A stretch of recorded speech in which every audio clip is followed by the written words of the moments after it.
Patreon और अन्य माध्यमों से नेशनल दस्तक का सहयोग करने वाले सभी दर्शकों का बहुत बहुत शुक्रिया। आपके सहयोग से ही बहुजन मीडिया को नई ऊंचाई मिल रही है और मनोबल और अधिक बढ़ रहा है। आशा है आगे भी आप हमें ऐसे ही सपोर्ट करते रहेंगे। धन्यवाद। रिपब्लिक टीवी के editor in chief Arnab Goswami को आज बॉम्बे हाईकोर्ट के आदेश के बाद पुलिस के सामने पेश होना होगा। एक दिन पहले ही कोर्ट ने अर्नब गोस्वामी से कहा था कि वह 10 जून को पूछताछ के लिए NM जोशी मार्ग पुलिस थाने में पेश हों।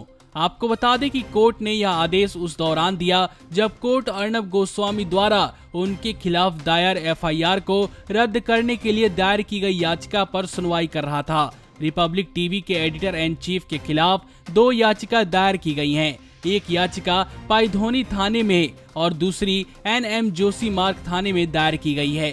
वहीं मुंबई पुलिस के सामने पेश होने के कोर्ट के आदेश के बाद अर्नब गोस्वामी की तरफ से जारी किए गए बयान में इसकी जानकारी दी गई है। बयान में कहा गया है कि पुलिस ने दूसरी बार पूछताछ के लिए उन्हें बुधवार को दोपहर 2 बजे के लिए समन जारी किया है। आपको बता दें कि अर्नब गोस्वामी के खिलाफ कई तरह के आरोप लगाए गए हैं।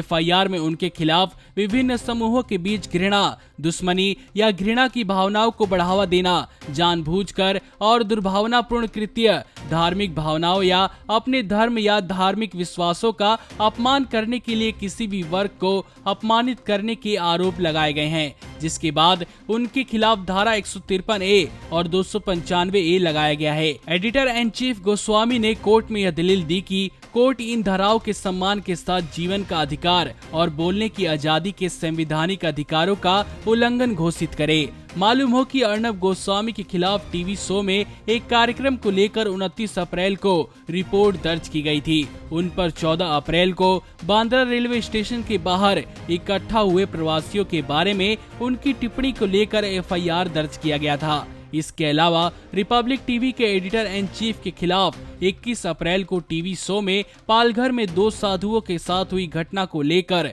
कांग्रेस अध्यक्ष सोनिया गांधी पर सवाल खड़े करने के संदर्भ में भी कई FIR दर्ज की गई थी।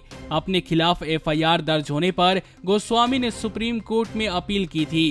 कोर्ट ने 19 को उनकी याचिका को खारिज कर दिया, जिसमें उन्होंने FIR को रद्द करने व केस को CBI को सौंपने की मांग की थी। लेकिन हैरानी की बात यह है कि उस दौरान अन्य महत्वपूर्ण मामलों पर ध्यान नहीं देते हुए सुप्रीम कोर्ट ने अर्नब की याचिका पर तुरंत सुनवाई की और उन्हें 3 हफ्तों के लिए गिरफ्तार होने से बचा लिया। उस दौरान सुप्रीम कोर्ट पर सवाल भी खड़े हुए थे कि कोर्ट ने अन्य मामलों को अहमियत न देते हुए अर्नब की याचिका पर पहले सुनवाई करने का फैसला लिया। नमस्कार। नेशनल दस्तक अपनी आर्थिक जरूरतों को पूरा करने के लिए अपनी ऑडियंस पर निर्भर है।